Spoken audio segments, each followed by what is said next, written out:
अस्सलामुअलैकुम नाज़रीन, सियासत टीवी के कौमी खबरनामे में आपका खैर मकदम है। मैं हूं रेशमा। सबसे पहले नजर डालते हैं सुर्खियों पर। पेड़ों की गैर कानूनी कटाई से आफतें आई। सैलाब और लैंडस्लाइड को लेकर सुप्रीम कोर्ट का सख्त तबसरा, मरकज को नोटिस।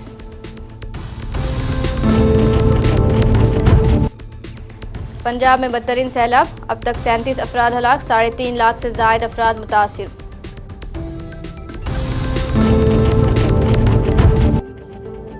जीएसटी कौंसिल की मीटिंग में अहम फैसले, 12 और 28% वाला स्लैब खत्म, नया ज़ाब्ता 22 सितंबर से होगा नाफिज। 5% और 18% के होंगे 2 टैक्स स्लैब।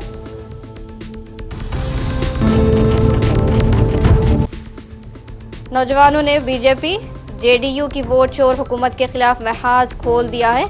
राहुल गांधी का खिताब, कहा मुल्क में इनकलाब आएगा। जीएसटी इस्लाहात पर भी दिया बयान।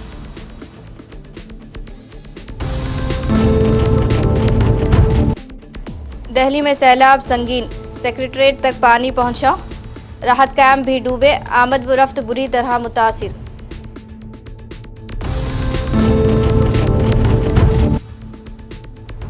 दो करोड़ से जायद जाली फ़ोन कनेक्शन बंद, बड़ी कामयाबी।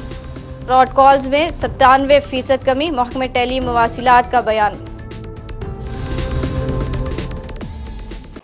तो ये थी सुर्खियां, अब पेश है खबरों की तफसील।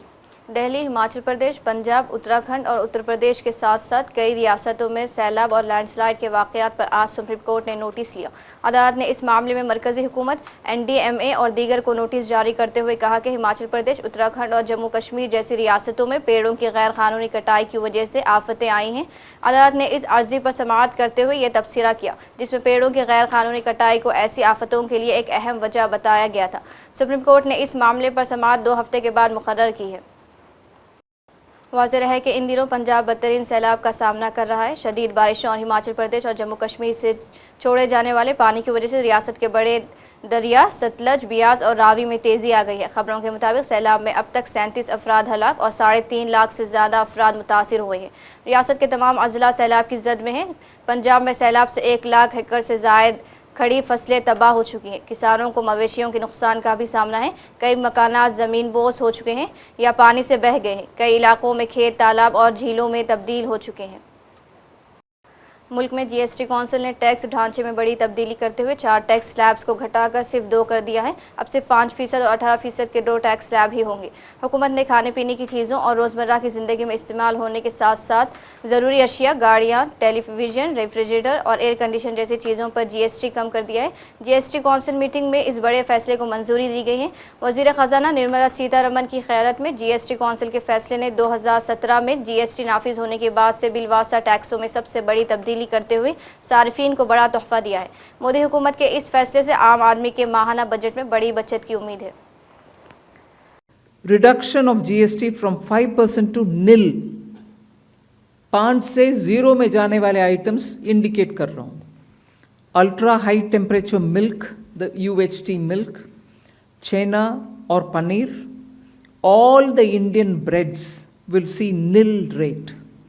सो रोटी किसी के ऊपर भी, चपाती और रोटी और पराठा और whatever it is, they all come to nil.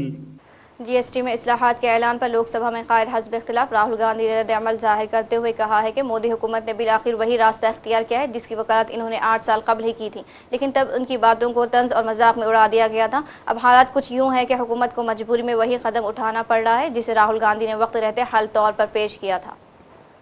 GST एक अच्छा आइडिया है, मगर सरकार ने उसके इम्प्लीमेंटेशन को बिल्कुल गलत तरीके से किया और इसके कारण जीडीपी को, इकोनॉमिक ग्रोथ को जबरदस्त नुकसान हुआ है। We've reduced the slabs. There shall be only 2 slabs, and we are addressing also the issues of compensation cess, ease of living, simplifying registration, return filing and refunds.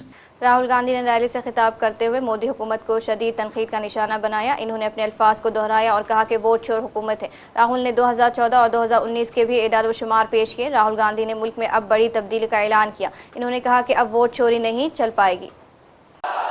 अभी मैं आ रहा था, छोटे छोटे बच्चे थे, छोटा सा ग्रुप था, मैं वहां से निकला मेरी ओर देखा और कहा, नरेंद्र मोदी वोट चोर। छोटे बच्चे, 6-6 साल के बच्चे अब बात समझ गए हैं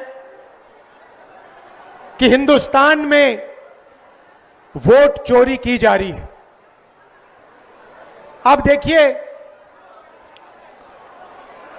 कुछ समय पहले अमित शाह ने कहा कि बीजेपी 40-50 साल अब राज करेगी। याद है आपको? अब राजनीति में कल क्या होगा किसी को नहीं मालूम, मगर अमित शाह को 40 साल की राजनीति मालूम है। कैसे? वोट चोर। इलेक्शन आता है, ओपिनियन पोल आते हैं, और उसमें ओपिनियन पोल हमारे जो मीडिया वाले हैं कहते हैं, हरियाणा में कहा कि कांग्रेस पार्टी जीतेगी। नरेंद्र मोदी और अमित शाह कहते हैं बीजेपी जीतेगी, और आंकड़े देते हैं 300 पार। 2014 में, 2019 में ओपिनियन पोल कुछ और कह रहे थे। नरेंद्र मोदी जी 2019 के चुनाव के बाद रिजल्ट आने से पहले प्रेस कॉन्फ्रेंस करते हैं, कहते हैं 300 सीटें आएंगी।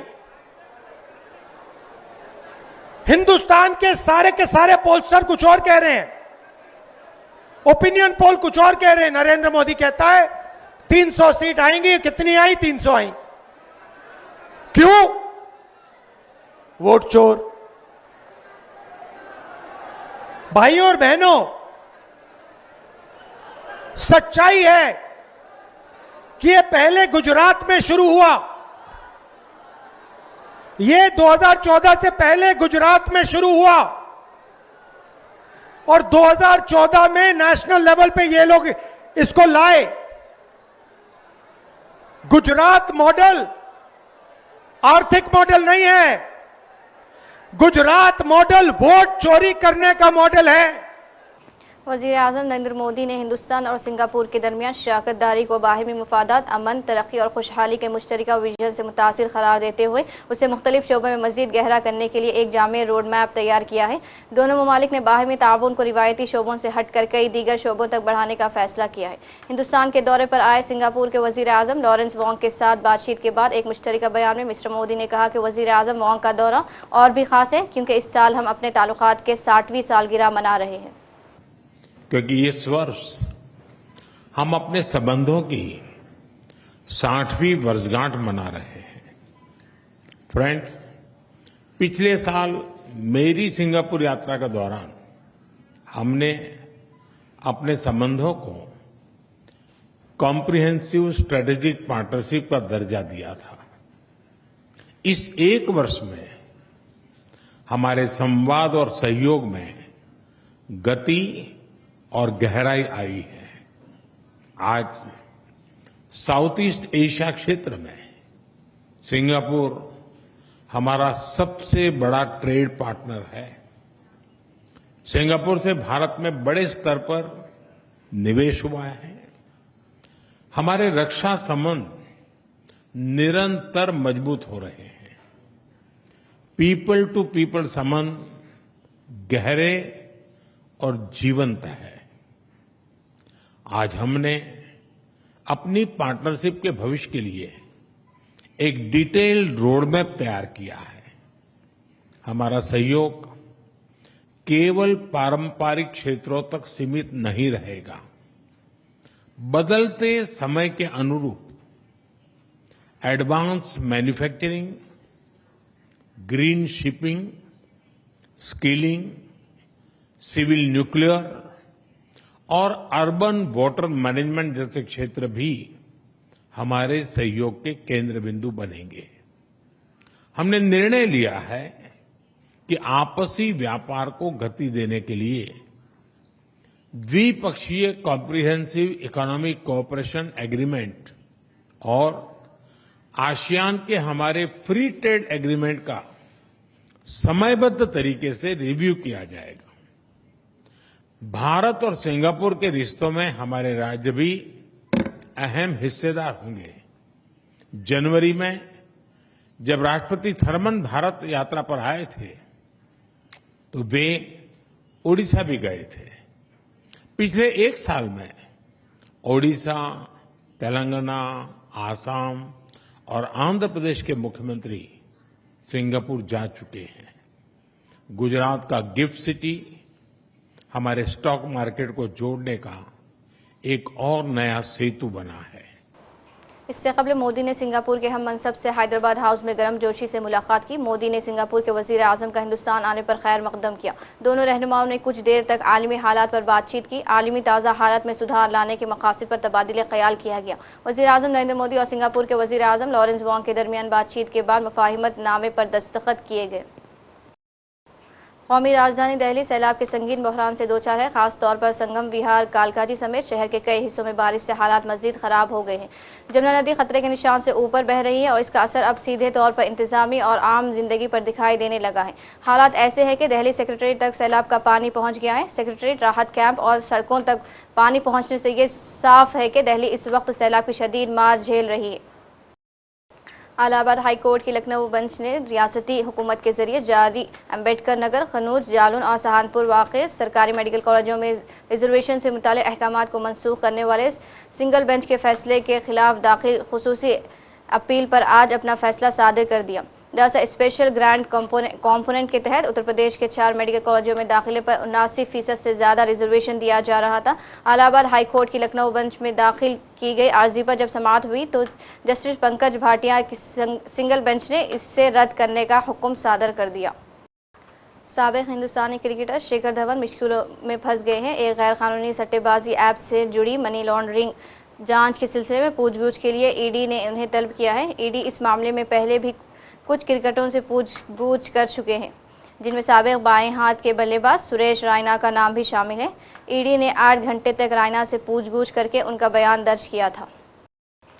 हिंदुस्तान में मोबाइल फ्रॉड और साइबर धोखाधड़ी के बढ़ते खतरात के दरमियान महकमे टेली मवासिलात ने एक बड़ी कामयाबी हासिल की है। महकमे के सेक्रेटरी डॉक्टर नीरज मित्तल ने बताया कि 2 करोड़ से ज़्यादा जाली फ़ोन कनेक्शन बंद कर दिए गए हैं, जिसके नतीजे में जाली कॉल्स में 97% तक कमी दर्ज की गई है। ये ऐलान जनूबी गोवा में मुनाकिदा महकमे टेली मवासिलात की सालाना मगरबी जोन कॉन्फ्रेंस बराए सिक्योरिटी के दौरान वीडियो लिंक के जरिए किया गया। डॉक्टर मित्तल ने बताया कि ये कामयाबी हुकूमत की संचार साथी पहल की बदौलत मुमकिन हुई है, जो टेलीकॉम खिदमात के गलत इस्तेमाल पर काबू पाने के लिए तैयार किया गया एक प्लेटफॉर्म है। और आखिर में सुर्खियों पर एक और नज़र। पेड़ों की गैर कानूनी कटाई से आफतें आई। सैलाब और लैंडस्लाइड को लेकर सुप्रीम कोर्ट का सख्त तबसरा, मरकज को नोटिस।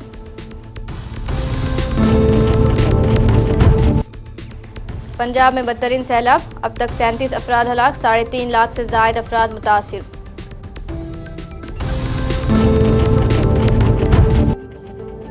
जीएसटी कौंसिल की मीटिंग में अहम फैसले। 12 और 28% वाला स्लैब खत्म। नया ज़ाब्ता 22 सितंबर से होगा नाफिज। 5% और 18% के होंगे 2 टैक्स स्लैब।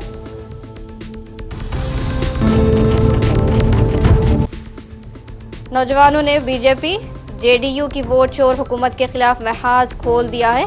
राहुल गांधी का खिताब, कहा मुल्क में इनकलाब आएगा। जीएसटी इस्लाहात पर भी दिया बयान।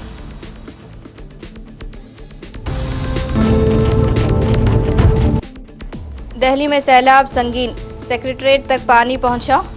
राहत कैंप भी डूबे। आमद व रफ्त बुरी तरह मुतासिर।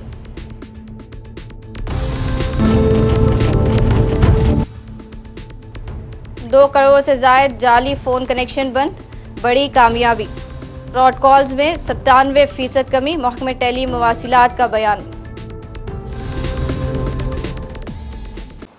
इसी के साथ कौमी खबरनामा इख्तिताम को पहुंचता है। मुझे दीजिए इजाज़त। अल्लाह हाफिज़।